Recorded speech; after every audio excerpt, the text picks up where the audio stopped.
On September 17th, 1944, the 1st Allied Airborne Army launched Operation Market Garden in an attempt to capture several key bridges to aid the Allied invasion of Germany during World War II. 33 years later, the film A Bridge Too Far was released, highlighting many of the Allies' mistakes and failures of the mission. Although the film was criticized for its negative portrayal of Allied leaders, it has generally been acknowledged as exceptionally accurate. But no movie is all accurate. How accurate is A Bridge Too Far?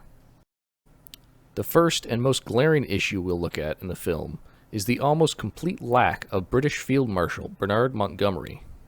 Montgomery was the main architect of Operation Market Garden, and many of the problems with it can be attributed to him.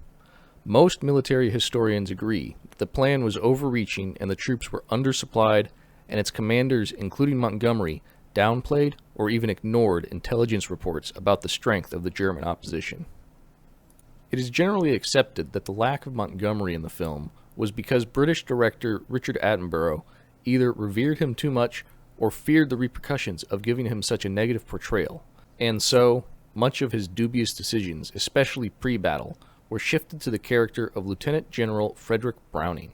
Browning in the film has much more control of the operation than he did in real life.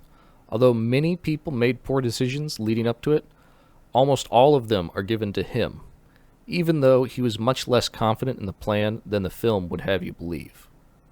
A perfect example of which is the namesake of the film itself. A quote attributed to Browning comes at the end of the movie, insinuating him shirking his responsibility for the operation's failure.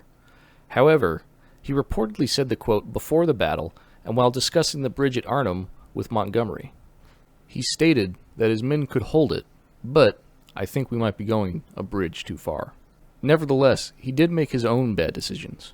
When Major Urquhart, renamed Fuller in the movie to avoid confusion with General Urquhart, brought him Dutch intelligence about the presence of panzer divisions near the bridges, and then corroborated that evidence with aerial reconnaissance, he dismissed the reports as unimportant and then had Urquhart put on medical leave to cover them up. The last significant inaccuracy before the battle is a scene between two radio technicians commenting that the radio equipment they were preparing would not work during the battle, but that it wasn't their job to tell anyone. The Allied forces had substantial communication issues from a variety of causes, including malfunctioning equipment. However, this was a known problem with the radios beforehand.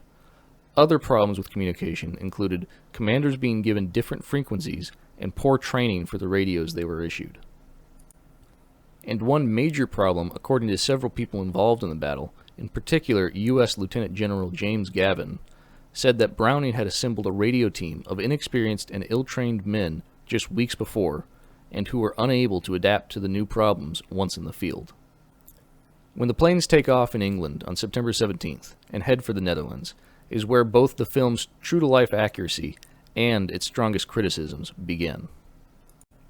Film critics at the time said it was slow-moving and yet hectic and confusing, and overall violent, which matches with the historical accounts of a slow-moving battle marred with miscommunication and poor strategy, leading to heavy, unnecessary losses on both sides.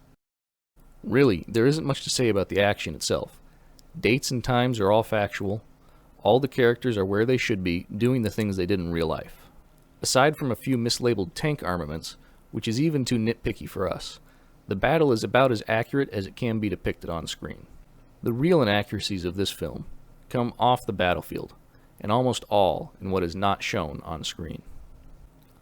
One character whose arc is cut somewhat short is Major General Stanislaw Sosabowski, commander of the Polish 1st Independent Parachute Brigade. First off, the Polish Sosabowski is played by Gene Hackman, who is not Polish. Because all movies can only be an adaptation of historical events, we usually wouldn't consider this an inaccuracy. However, since every other character is portrayed by an actor of the same nationality, and Hackman is the one outlier, we felt we should at least mention it. Throughout the film, Sosabowski voices his concern with the operation, its lack of supplies, the Dutch intelligence, and the heavier burden his men would have to shoulder. However, unlike in the film, he often is able to voice his concerns to Montgomery himself.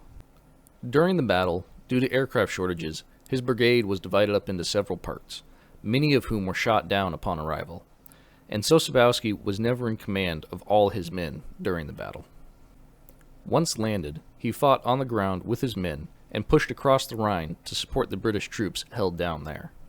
Ultimately, he and his men left the battle, covering the retreat of the battered British soldiers, but during command meetings, he offered several strategies to continue the mission, but all of them were rejected. And though those scenes are not explicitly shown, in the movie, the attitude of the British higher-ups towards the Polish, specifically Brownings, were accurate. But completely excluded from the film was Sosabowski's treatment after the battle. On October 5th, Montgomery sent Sosabowski a letter commending the Polish soldiers for bravery, and offering awards to 10 of them. But he then turned around and 9 days later sent a letter to the British High Command blaming Sosabowski and his men for much of the failure of Market Garden, saying he was insubordinate to Montgomery and he failed to secure his positions during the battle. The blame resulted in Sosabowski losing his command, and the supposed Polish failure would be used as political leverage by the British in the future.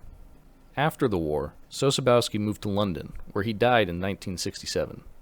Yet finally, in 2006, the Netherlands officially recognized the service of the Polish soldiers and awarded Sosabowski the Bronze Lion for bravery. And there are still many who wish for the British military to pardon him and recognize him for his actions. One of the final scenes in the film has Major General Roy Urquhart meeting with Browning after the battle, where he says the title line. However, the film has him considerably calmer than he probably was in real life, as one eyewitness to the meeting claims Urquhart assaulted Browning and possibly knocked him to the ground before leaving the room. A Bridge Too Far is a lesser-known film due in large part to its negative reception upon release, but it is also a perfect lesson in why historical accuracy is not always good for storytelling. Is it accurate? It is very accurate, even to a fault.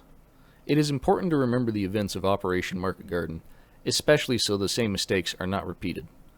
But should some of the history have been left out to make for better storytelling?